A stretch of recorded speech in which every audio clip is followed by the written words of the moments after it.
Corona महामारी में सहयोग संस्था आगे आई है। सिविल अस्पताल को मोबाइल टेस्टिंग के लिए उन्होंने अपनी निःशुल्क वैन सुविधा प्रदान की है। कोरोना महामारी के बीच सामाजिक सहयोग देते हुए सहयोग परिवार ने नई पहल की है। संस्था की ओर से सिविल अस्पताल को निःशुल्क मोबाइल टेस्टिंग वैन एम्बुलेंस की सुविधा दी गई है। सीएमओ डॉक्टर संतलाल वर्मा तथा डिप्टी सीएमओ डॉक्टर नवीन सुनेजा, डीएसपी मुख्यालय सतीश वत्स की मौजूदगी में मंगलवार को इस कार्यक्रम की शुरुआत की गई। पानीपत में बढ़ते कोरोना के मामले तथा सैंपल देने के लिए सिविल अस्पताल में लोगों की भीड़ को देखते हुए सहयोग परिवार व सिविल अस्पताल ने मोबाइल टेस्टिंग वैन की शुरुआत की है। इस कोविड काल के दौरान सहयोग परिवार के द्वारा सिविल अस्पताल को एम्बुलेंस व ड्राइवर मुहैया कराया गया है, जो लोगों के घर से सैंपल इकट्ठा करेंगे। सिविल अस्पताल द्वारा डॉक्टरों की टीम तथा मोबाइल टेस्टिंग किट इस दौरान शहर के अलग अलग एरिया में सैंपल इकट्ठा करने के लिए जाएगी। जब तक कोरोना का दौर रहेगा, यह वैन की सुविधा दी जाएगी। इस दौरान सहयोग परिवार से गौरव लिखा, मोहित बजाज, पंकज दुआ, वैभव चावड़ा, रचित जग्गा, अंकुश बंसल, आशु टुटेजा, ललित कुमार, हेमंत रोहिला, राजू मेहंदी रत्ता, जगदीश मेहता इत्यादि मौजूद रहे। यह सहयोग परिवार ने सिविल हॉस्पिटल को, क्योंकि जैसे कोविड के लगातार जो केसेस हैं उसकी संख्या बढ़ती जा रही है और यहाँ पे सिविल हॉस्पिटल में जो लोग अपना कोविड टेस्ट कराने आते हैं तो कहीं ना कहीं बुज़ुर्गों को, बच्चों को, महिलाओं को एक दिक्कत सी रहती है। यहाँ पर आने पर वेटिंग काफ़ी देर की है, समय लगता है सैम्पलिंग के अंदर। तो इसके लिए एक मोबाइल टीम तैयार करी है अभी, जिसके लिए सहयोग परिवार की तरफ से कोविड पीरियड के लिए सिविल हॉस्पिटल सीएमओ साहब को ये एम्बुलेंस विद ड्राइवर दिया हमने, ताकि इसके अंदर इनकी टीम जो है वो अलग अलग एरिया में जाके सैंपल्स जो हैं वो अपना कलेक्ट कर सकें, ताकि यहाँ पे भीड़ जो है वो थोड़ा कम रहे, थोड़ा वर्कलोड भी थोड़ा यहाँ पे कम रहे और यह टीम अलग अलग एरियाज़ में जाके वहाँ से इसके कोविड सैंपल्स जो है कलेक्ट करेगी। अच्छा, ये किस किस जगह तक जाएगी? ये शेड्यूल सारा सीएमओ साहब बताएंगे। हमारा काम सिर्फ ये था कि इनको टीम के लिए गाड़ी देना, तो हमने इनको सहयोग परिवार की तरफ से कोविड पीरियड 2 महीने चले, 3 महीने चले, जब तक चलेगा इनकी जो भी सैम्पलिंग टीम ने जाना है वो जहाँ जाना है वो गाड़ी की हमने जो था इनको वो गाड़ी दी है, ताकि आगे किसी को इस तरीके की परेशानी ना हो। इसके साथ ही सहयोग परिवार ने, जैसे ये कोविड पीरियड के अंदर केसेस बढ़ रहे हैं तो लोग होम आइसोलेशन पे हैं या हॉस्पिटल में हैं, तो आपने देखा होगा कि आसपास जो है सब पड़ोसी भी उनके साथ कहीं ना कहीं किनारा कर लेते हैं, आपस में कोई उनके परिवार में नहीं आता। उनको घर का राशन हो गया, सब्जी हो गई, कूड़ा हो गया, दवाई हो गई, दूध वाला भी हो गया, यानी उनके घर में कोई सामान नहीं ले गया था। तो सहयोग परिवार की पूरी टीम ऐसे किसी भी परिवार के अंदर जहाँ कोविड पॉजिटिव आ जाता है और होम क्वारंटाइन है या हॉस्पिटलाइज है, उसको किसी भी तरीके की कोई भी सामान की ज़रूरत हो, चाहे वो राशन है, दूध है, सब्जी है, दवाई है या कुछ भी घर की छोटी से छोटी या बड़ी से बड़ी ज़रूरत के लिए सहयोग परिवार के सभी सदस्य पूरी तरह से तैयार हैं। और लगातार उन सभी पॉजिटिव जो केसेस हैं जो होम आइसोलेशन पे हैं उन सब से संपर्क में हैं, उन सबको मैसेज शेयर किया हुआ है और प्रतिदिन उनके फ़ोन आते हैं और हमारी टीम का कोई ना कोई सदस्य जाके उनका सामान उनके घर तक पहुंचाता है। जो वैन दी है, हाँ जी, किस संस्था और किस तरीके से दी है? ये सहयोग संस्था है हमारी, उसने दी है वैन यहाँ इसके लिए मोबाइल सैम्पलिंग के लिए है और इसका जो सारा कंट्रोल रहेगा वो सीएमओ साहब के पास रहेगा। हमारा जो उद्देश्य था कि एक कोई ये वैन प्रोवाइड करवाना कोविड पीरियड के लिए, ताकि सैम्पलिंग में जो है वो दिक्कत ना आए। जो एक जगह पे जैसे सीएमओ साहब बता रहे थे कि प्लान करके कि कहाँ कहाँ सैंपल लेने हैं वहाँ भेजी जाएगी वैन और वहाँ एक जगह इकट्ठे करके लोगों को वहाँ सैम्पलिंग की जाएगी कोविड के लिए।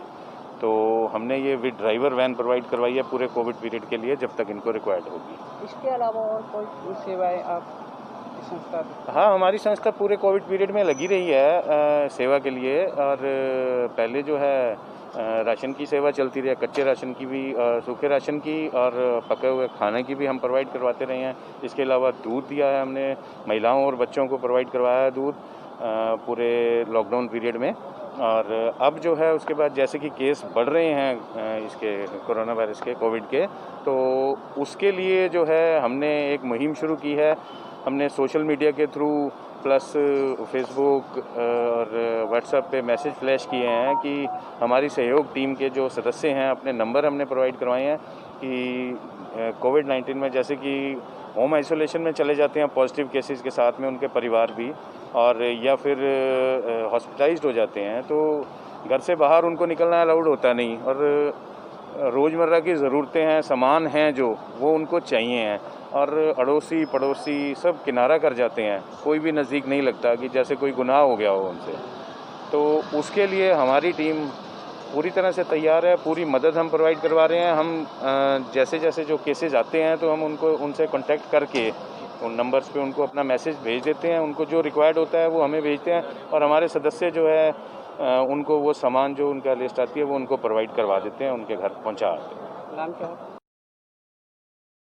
की तरफ से एक एम्बुलेंस जो है ना हमारे कोविड की सहायता के लिए दी जा रही है उनकी तरफ से, जिसमें ड्राइवर भी साथ में दे रहे हैं, जो सुबह से लेकर शाम तक हमारी टीम के साथ में रहे।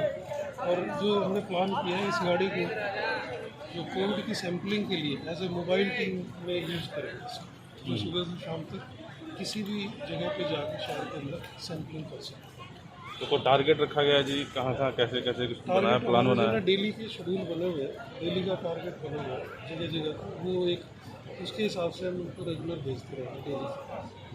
और उसमें जैसे कल हमने 177 सैंपल्स लिए, तो इस तरह से डेली में 150-200 सैंपल्स जो है ये मोबाइल टीम के थ्रू हम और ज़्यादा हुए तो टाइम बढ़ा सकते हैं। तो सिविल अस्पताल की अपनी भी कोई मोबाइल टीमें हैं फील्ड में? हमारी अपनी टीम है, वो डेली वो अपना सैंपलिंग कर रही है। अभी जैसे संडे को कोर्ट कॉम्प्लेक्स में करवाया, लगभग 60 लोगों के सैंपल लिए गए, जिनकी रिपोर्ट आज उम्मीद आ जाएगी। तो डेली जो है ना कहीं न कहीं हमारी टीम शहर के अंदर काम कर रही है। और इसके अलावा हमने जैसे समालखा में भी शुरू किया है, वहाँ पे भी सैंपलिंग शुरू कर दी, पिछले 10-12 दिनों से वहाँ पे चल रहा है। और हमारी जो बड़ी एम्बुलेंस जाती है वो फील्ड के अंदर भी, जैसे अहर में चली जाती है या पोखली में हमने सैंपलिंग की है, वहाँ पे भी ये टीम जाके अपना काम करती है। अभी सर कोरोना की क्या स्थिति है? अभी जैसे सैम्पलिंग टेस्टिंग बढ़ रही है, केस भी सामने आ रहे हैं, अभी की स्थिति के बारे में थोड़ा सा बताएं। अभी जैसे कल हमारे पास 50 के करीब केस आए थे, 40 केस थे कल, 40 केस थे। और भी पिछले अगर 1 जुलाई से हम बात करें, 1 जुलाई से हमारे केसेस बढ़े हैं और पहले के मुकाबले में 2 गुना से भी ज़्यादा सैंपल हुए। एक तो इसका कारण ये कि सैंपलिंग का भी बढ़ना है, और दूसरा लोगों में ना जितनी हमने कोशिश की कि वो अवेयर रहें, जानकारी के साथ काम करें, मास्क पहने, दूरियां बना के रखें, तो कहीं न कहीं स्लगिशनेस है लोगों में, थोड़ी बहुत लापरवाही है। हम चाहते हैं कि लोग उनकी पालना करें ताकि जो है इस कोविड जैसी महामारी को कंट्रोल करने में हम सभी लोग सफल हों। मास्क को लेकर के लोगों में ये चीज़ है कि जैसे गाड़ी में कोई अकेला आदमी जाएगा, क्या वो भी मास्क लगाए? तो इस तरह की कुछ है? अगर हम एक गाड़ी में 2 जने जा रहे हैं और दोनों एक ही फैमिली के हैं और दोनों एसिम्प्टोमेटिक हैं, उस गाड़ी में उसको अंदर मास्क लगाने की ऐसी आवश्यकता नहीं है। लेकिन अगर वो गाड़ी से बाहर निकलते हैं तो पालना करनी चाहिए। तो गाड़ी में अपने पास मास्क रखें और वो सफिशेंट क्वान्टिटी में होनी चाहिए, 4-5 मास्क जरूर रखें अगर 2 जने हैं। और जो गाड़ी से जब भी कहीं बाजार में उतरते हैं कहीं जाते हैं तो मास्क लगा के आगे जाते हैं। गाड़ी के अंदर बैठे बैठे कितनी जरूरत है।